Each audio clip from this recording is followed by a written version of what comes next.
Stock market, option trading, futures trading, ಹೂಡಿಕೆಗಳು ಇತ್ಯಾದಿಗಳ ಬಗ್ಗೆ ನೀವು ಕಲಿಯಬಹುದಾದ ಕನ್ನಡಿಗರಿಗಾಗಿ ಶೈಕ್ಷಣಿಕ ಚಾನೆಲ್.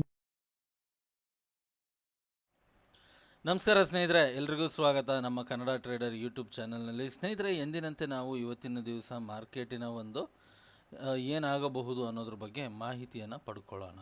ರೈಟ್. ಸೊ ಸ್ನೇಹಿತರೆ, ನಾವಿಲ್ಲಿ ನೋಡ್ತಾ ಇರ್ಬೋದು ಮಾರ್ಕೆಟಲ್ಲಿ ಇವಾಗ ಸ್ಕ್ರೀನ್ ಮೇಲೆ ಇರ್ತಕ್ಕಂತಹದ್ದು ಬ್ಯಾಂಕ್ ನಿಫ್ಟಿಯ 5 ನಿಮಿಷದ ಚಾರ್ಟ್ ಅಲ್ಲ, 1 ಡೇಯ ಚಾರ್ಟು. ರೈಟ್. ಸೊ ಈ 1 ಡೇಯ ಚಾರ್ಟಲ್ಲಿ ನಾವು ನೋಡಿದಾಗ ನಾವು ನೆನ್ನೆ ಅನಲೈಸ್ ಮಾಡಿದ್ವಿ, ಏನು ಒಂದು ಪ್ರೈಸ್ ಆ್ಯಕ್ಷನ್ ಮಾಡಿ ಮೇಲ್ಗಡೆ ಹೊರಡ್ತು ಅಂತ ಹೇಳಿದ್ರೆ ಇಲ್ಲಿಂದ ಒಂದು ಬೈಯಿಂಗ್ ಪೊಸಿಷನನ್ನು ನಾವು ಆಲೋಚನೆಯನ್ನು ಮಾಡಬಹುದು ಅಂತ ಹೇಳ್ಬಿಟ್ಟು. ಸೊ ಮಾರ್ಕೆಟ್ ಇವತ್ತು ಒಂದು ಒಳ್ಳೆಯ ಅಪ್ಸೈಡ್ ಮೊಮೆಂಟಮನ್ನು ಕೊಟ್ಟಿದೆ ನೋಡಿ. ಅದಲ್ಲದೆ ಇಲ್ಲಿ ನಾವು ನೋಡಿದಾಗ ನಮಗೆ ಇಲ್ಲಿ ಏನಿದೆ, ಇಲ್ಲಿ ಒಂದು ಫ್ಲ್ಯಾಗಿನ ಒಂದು ರೆಸಿಸ್ಟೆನ್ಸ್ ಇದೆ. ಇಲ್ಲಿ ನೋಡ್ತಾ ಇರ್ಬೋದು ನೀವು, ಈ ಒಂದು ಪಾಯಿಂಟಲ್ಲಿ ಫ್ಲ್ಯಾಗಿನ ಒಂದು ರೆಸಿಸ್ಟೆನ್ಸ್ ಲೆವೆಲು ಇಲ್ಲಿ ನಮಗೆ ಕಾಣಿಸ್ತಾ ಇದೆ. ರೈಟ್. ಸೊ ಇಲ್ಲಿ ನಮಗೆ ಫ್ಲ್ಯಾಗಿನ ರೆಸಿಸ್ಟೆನ್ಸ್ ಲೆವೆಲ್ ಕಾಣಿಸ್ತಾ ಇದೆ ಅಂತ ಹೇಳಿದ್ರೆ ಸ್ನೇಹಿತರೆ, ಈ ಒಂದು ಪಾಯಿಂಟ್ವರೆಗೂ ಮಾರ್ಕೆಟು ಹೋಗಬಹುದಾದಂತಹ ಒಂದು ಲೆಕ್ಕಾಚಾರ. ಸೊ ಹಾಗಾದರೆ ಮಾರ್ಕೆಟು ಇವತ್ತು ಬುಲ್ಲಿಶಲ್ಲಿದೆ. ಸೊ ಇಲ್ಲಿವರೆಗೂ ನಾವು ನೋಡಿದಂತೆ ಮಾರ್ಕೆಟು ಪೂರ್ತಿ ಬುಲ್ಲಿಶಲ್ಲಿದೆಯನ್ನೋ, ಯಾಕೆ ಡೈಲಿ ಟೈಮ್ ಫ್ರೇಮಲ್ಲಿ ಇಲ್ಲೊಂದು ಪ್ರೈಸ್ ಆ್ಯಕ್ಷನ್ ಮಾಡಿಲ್ಲ. ಡೈಲಿ ಟೈಮ್ ಫ್ರೇಮಲ್ಲಿ ಏನು ಮಾಡಿಲ್ಲ, ಇಲ್ಲಿ ಒಂದು ಪ್ರೈಸ್ ಆ್ಯಕ್ಷನ್ ಬರೋವರೆಗೂ ನಾವು ಇದನ್ನು ಬುಲ್ಲಿಶ್ ಅಂತ ಕನ್ಸಿಡರ್ ಮಾಡೋದಕ್ಕೆ ಆಗೋದಿಲ್ಲ. ಎಸ್, ಓವರಾಲ್ ಟ್ರೆಂಡನ್ನು ನೋಡಿದಾಗ ಓವರಾಲ್ ಟ್ರೆಂಡನ್ನು ನೋಡಿದಾಗ ವೀಕ್ಲಿ ಚಾರ್ಟಲ್ಲಿ ನೋಡಿದಾಗ ಇದು ನಮಗೆ ಬುಲ್ಲಿಶ್ ಮೊಮೆಂಟಮಲ್ಲಿ ಇರೋದು ಕಾಣಿಸ್ತಾ ಇದೆ. ರೈಟ್. ಆದರೆ ಡೈಲಿ ಟೈಮ್ ಫ್ರೇಮಿನಲ್ಲಿ ನೋಡಿದಾಗ ಇದು ಇನ್ನೂ ಬುಲ್ಲಿಶ್ ಟೈಮ್ ಫ್ರೇಮಿಗೆ ಬಂದಿಲ್ಲ. ಅಂದರೆ ಇದು ಇನ್ನೂ ಮಾರ್ಕೆಟು ಬುಲ್ಲಿಶ್ ಮೊಮೆಂಟಮಲ್ಲಿ ಇಲ್ಲ. ರೈಟ್.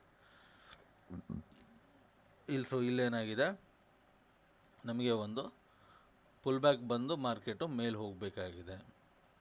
ಓಕೆ. ಇನ್ನು ನಾವು 1 ಅವರಿನ ಟೈಮ್ ಫ್ರೇಮಲ್ಲಿ ಬಂದು ನೋಡಿದಾಗ ಇಲ್ಲಿ 1 ಅವರಿನ ಪ್ರಕಾರ ನಮಗೆ ಏನಾಗಿದೆ, ಒಂದು ಪ್ರೈಸ್ ಆ್ಯಕ್ಷನ್ ಮಾಡಿ ಬೆಲೆಗಳು ಮೇಲ್ಗಡೆ ಹೋಗಿದೆ. ಸೊ ಹಾಗಾಗಿಬಿಟ್ಟು ಇಲ್ಲೊಂದು ಎಂಟ್ರಿ ಅಪಾರ್ಚುನಿಟಿ ಇತ್ತು ನಮಗೆ.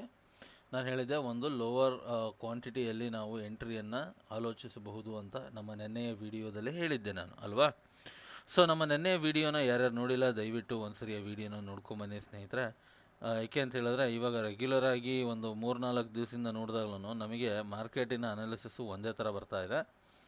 ಸೊ ಒಂದ್ಸರಿ ನೋಡೋದು ಉತ್ತಮ. ಇನ್ನು ನಾವು 15 ಮಿನಿಟ್ಸಿನ ಪ್ರಕಾರ ನೋಡಿದಾಗ 1 ನಿಮಿಷ ಇದನ್ನು ತೆಗೆದುಬಿಡ್ತೀನಿ. ನಾವು ಆಲ್ರೆಡಿ ಡೈಲಿ ಟೈಮ್ ಫ್ರೇಮ್ನ ನೋಡ್ಕೊಂಬಂದಿದ್ದೀವಿ.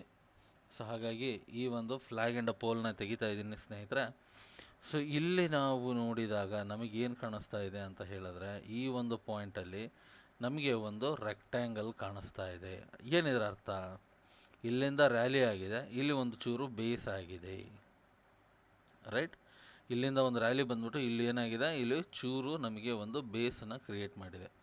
ಸೊ ಇವಾಗ ಏನಾಗಬೇಕು, ಇಲ್ಲಿಂದ ಪ್ರೈಸಸ್ಸು ಮೇಲ್ಗಡೆಗೆ ಓಪನ್ ಆದರೆ ಅಥವಾ ಈ ಒಂದು ಬಾಕ್ಸಿನ ಒಳಗಡೆನೆ ನಾಳೆಯ ದಿವಸಕ್ಕೆ ಬೆಲೆಗಳೇನಾದರೂ ಈ ಒಂದು ಬಾಕ್ಸಿನ ಒಳಗಡೆನೆ ಓಪನ್ ಆಯಿತು ಅಂತ ಹೇಳಿದ್ರೆ ಸ್ನೇಹಿತರೆ, ಇಲ್ಲಿಂದ ನಾವು ಒಂದು ಸೆಲ್ಲಿಂಗ್ ಅಪಾರ್ಚುನಿಟಿ ಕೆಳಗಡೆಗೆ ಬಂದು ಕ್ಲೋಸ್ ಆದರೆ ಇಲ್ಲಿ ಓಪನ್ ಆಗಿ ಈ ಬಾಕ್ಸಿನ ಒಳಗಡೆಗೆ ಓಪನ್ ಆಗಿ ಕೆಳಗಡೆಗೆ ಬಂದು ಇದನ್ನು ರೀಟೆಸ್ಟ್ ಮಾಡಿ ಒಂದು ಪ್ರೈಸ್ ಆ್ಯಕ್ಷನನ್ನು ಮಾಡಿ ಕೆಳಗಡೆಗೆ ಹೋಗ್ತಾ ಇದೆ ಅಂತ ಹೇಳಿದ್ರೆ ಇಲ್ಲಿಂದ ನಾವು ಒಂದು ಸೆಲ್ಲಿಂಗ್ ಅಪಾರ್ಚುನಿಟಿಯನ್ನು ಆಲೋಚಿಸಬಹುದು. ಅಥವಾ ಇದ್ರ ಒಳಗಡೆಗೆ ಓಪನ್ ಆಗಿ ಪ್ರೈಸಸ್ ಮೇಲ್ಗಡೆಗೆ ಹೋಗಿ ಇದನ್ನು ಬಾಕ್ಸನ್ನು ರೀಟೆಸ್ಟ್ ಮಾಡಿ ಮೇಲ್ಗಡೆ ಹೋಗ್ತಾ ಇರಬೇಕಾದ್ರೆ ಏನು ಮಾಡ್ಬೋದು, ಇಲ್ಲಿಂದ ನಾವು ಒಂದು ಬೈಯಿಂಗ್ ಅಪಾರ್ಚುನಿಟಿಯನ್ನು ಆಲೋಚಿಸಬಹುದು. ಓಕೆ, ಇದು ಇತ್ತು ನಮ್ಮ 50. ಈಗ ಮಾರ್ಕೆಟು ಫ್ಲ್ಯಾಟಲ್ಲಿ ಓಪನ್ ಆದರೆ, ಒಂದು ವೇಳೆ ಮಾರ್ಕೆಟ್ ಏನಾದರೂ ಬುಲ್ಲಿಶ್ ಮೊಮೆಂಟಮಲ್ಲಿ ಓಪನ್ ಆಯಿತು ಅಂತ ಹೇಳಿದ್ರೆ ಏನು ಮಾಡೋದು. ರೈಟ್. ಒಂದು ವೇಳೆ ಮಾರ್ಕೆಟಲ್ಲಿ ಏನಾದರೂ ಒಂದು ಬುಲ್ಲಿಶ್ ಮೊಮೆಂಟಮಲ್ಲಿ ಬಂತು ಅಂತ ಹೇಳಿದ್ರೆ ನಾವಿಲ್ಲಿ ಏನನ್ನು ಮಾಡಬಹುದು, ಗ್ಯಾಪ್ ಅಪ್ ಆದರೆ ಏನು ಮಾಡಬಹುದು. ರೈಟ್ ಸ್ನೇಹಿತರೆ, ಗ್ಯಾಪ್ ಅಪ್ ಆದರೆ ಏನು ಮಾಡ್ಬೋದು ದಯವಿಟ್ಟು ಕಮೆಂಟ್ ಸೆಕ್ಷನಲ್ಲಿ ತಿಳಿಸಿ. ವಿಡಿಯೋನ ಪಾಸ್ ಮಾಡಿಬಿಟ್ಟು ನೋಡೋಣ.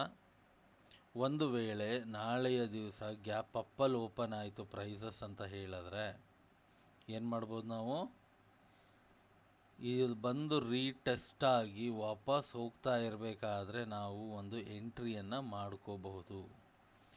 ಇಲ್ಲ ಮಾರ್ಕೆಟು ಇಲ್ಲಿಂದ ಗ್ಯಾಪ್ ಅಪ್ಪಲ್ಲಿ ಓಪನ್ ಆಗಿ ಕೆಳಗಡೆಗೆ ಬರ್ತಾ ಇದೆ ಅಂತ ಹೇಳಿದರೆ ಈ ಒಂದು ಬಾಕ್ಸಿನ ಹೊರಗಡೆಗೆ ಬಂದಾಗ ನಾವಿಲ್ಲೊಂದು ಸೆಲ್ಲಿಂಗ್ ಅಪಾರ್ಚುನಿಟಿಯನ್ನು ಆಲೋಚಿಸಬಹುದು, ರೈಟ್. ಇಲ್ಲಿ ಒಂದು ಸೆಲ್ಲಿಂಗ್ ಅಪಾರ್ಚುನಿಟಿಯನ್ನು ನಾವಿಲ್ಲಿ ಆಲೋಚಿಸಬಹುದು. ಸೊ ಒಂದು ವೇಳೆ ಗ್ಯಾಪ್ ಡೌನಲ್ಲಿ ಓಪನ್ ಆದರೆ ಏನು ಮಾಡೋದು? ಒಂದು ವೇಳೆ ಗ್ಯಾಪ್ ಡೌನಲ್ಲಿ ಓಪನ್ ಆದರೆ ನಾವೇನು ಮಾಡ್ತೀವಿ, ವೇಟ್ ಮಾಡಿ ಮಾರ್ಕೆಟಲ್ಲಿ ಏನಾದರೂ ಪ್ರೈಸಸ್ ಗ್ಯಾಪ್ ಡೌನಲ್ಲಿ ಓಪನ್ ಆಯಿತು ಅಂತ ಹೇಳಿದ್ರೆ ವೇಟ್ ಮಾಡ್ತೀವಿ. ವೇಟ್ ಮಾಡಿ ಇಲ್ಲಿಂದ ರೀಟೆಸ್ಟ್ ಮಾಡಿ ಕೆಳಗಡೆಗೆ ಬರಬೇಕಾದ್ರೆ ಒಂದು ಸೆಲ್ಲಿಂಗ್ ಅಪಾರ್ಚುನಿಟಿಯನ್ನು ನೋಡ್ತೀವಿ. ಇಲ್ಲ ಪ್ರೈಸಸ್ಸು ಮತ್ತೆ ವಾಪಸ್ ಕೆಳಗಡೆಗೆ ಬರಲಿಲ್ಲ, ಇದೇ ರೀತಿಯಾಗಿ ಮೇಲ್ಗಡೆಗೇ ಹೊರಡಿತು ಅಂತ ಹೇಳಿದ್ರೆ ಇದ್ರ ಮೇಲ್ಗಡೆಗೆ ಒಂದು ಮೊಮೆಂಟಮ್ ಬಂದಾಗ ನಾವೇನು ಮಾಡ್ತೀವಿ, ಇಲ್ಲಿಗೆ ಒಂದು ಬೈಯಿಂಗ್ ಅಪಾರ್ಚುನಿಟಿಯನ್ನು ನಾವಿಲ್ಲಿ ಆಲೋಚಿಸಬಹುದು, ರೈಟ್.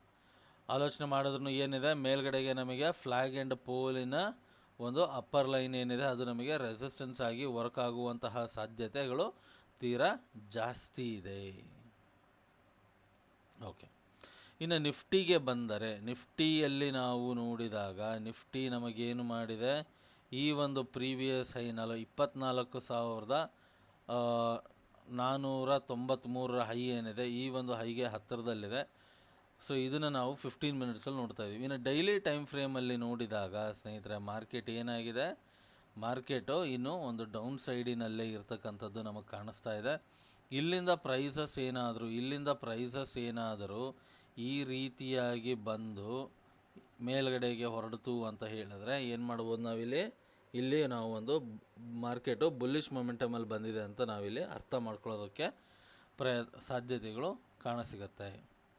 ಆದರೆ ಸದ್ಯದ ಮಟ್ಟಿಗೆ ಇದನ್ನು ನಾವು ಒಂದು ಪುಲ್ ಬ್ಯಾಕ್ ಅಂತ ಹೇಳಿ ಕನ್ಸಿಡರ್ ಮಾಡ್ಕೋಬೋದು ಆನ್ ಡೈಲಿ ಟೈಮ್ ಫ್ರೇಮಲ್ಲಿ. ಇನ್ನು ನಾವು 1 ಅವರಿಗೆ ನೋಡಿದಾಗ ಇಲ್ಲೇನಾಗಿದೆ, ನಮಗೆ 1 ಅವರಿನ ಪ್ರಕಾರ 24,490ಕ್ಕೆ ನಮಗಿಲ್ಲಿ ಏನಿದೆ, ಇಲ್ಲಿ ಒಂದು ಪ್ರೀವಿಯಸ್ ಹೈ ಇದೆ. ಸೊ ಒಂದು ವೇಳೆ ಈ ಹೈನ ಬ್ರೇಕ್ ಮಾಡಿಬಿಟ್ಟು ಮಾರ್ಕೆಟು ಮೇಲ್ಗಡೆಗೆ ಹೊರಡಿತು ಅಂತ ಹೇಳಿದ್ರೆ ನಾಳೆ ದಿವಸಕ್ಕೆ ನಮಗೆ ಇಲ್ಲೊಂದು ಒಳ್ಳೆಯ ಬೈಯಿಂಗ್ ಅಪಾರ್ಚುನಿಟಿ ಕಾಣಬಹುದು. ಈ ಒಂದು ಕ್ಯಾಂಡಲಿನ ಮೇಲ್ಗಡೆಗೆ ನಮಗೆ ಒಂದು ಬೈಯಿಂಗ್ ಅಪಾರ್ಚುನಿಟಿ ನೋಡೋದಕ್ಕೆ ಸಿಗುತ್ತೆ ಸ್ನೇಹಿತರೆ, ರೈಟ್. ಇಲ್ಲಪ್ಪ ನಾಳೆ ದಿವಸ ಇದು ನನಗೆ ರೆಸಿಸ್ಟೆನ್ಸ್ ಆಗಿ ವರ್ಕ್ ಆಗಿ ಪ್ರೈಸಸ್ಸು ಒಂದು ಕ್ಯಾಂಡಲನ್ನು ಕ್ರಿಯೇಟ್ ಮಾಡಿ ಇಲ್ಲಿ ಒಂದು ಕ್ಯಾಂಡಲನ್ನು ಕ್ರಿಯೇಟ್ ಮಾಡಿ ಇದ್ರ ಕೆಳಗಡೆಗೆ ಒಂದು ಮೊಮೆಂಟಮ್ ಬಂತು ಅಂತ ಹೇಳಿದ್ರೆ ನಾವಿಲ್ಲಿ ಸೆಲ್ಲಿಂಗ್ ಅಪಾರ್ಚುನಿಟಿಗೆ ಆಲೋಚನೆಯನ್ನು ಮಾಡಬಹುದು.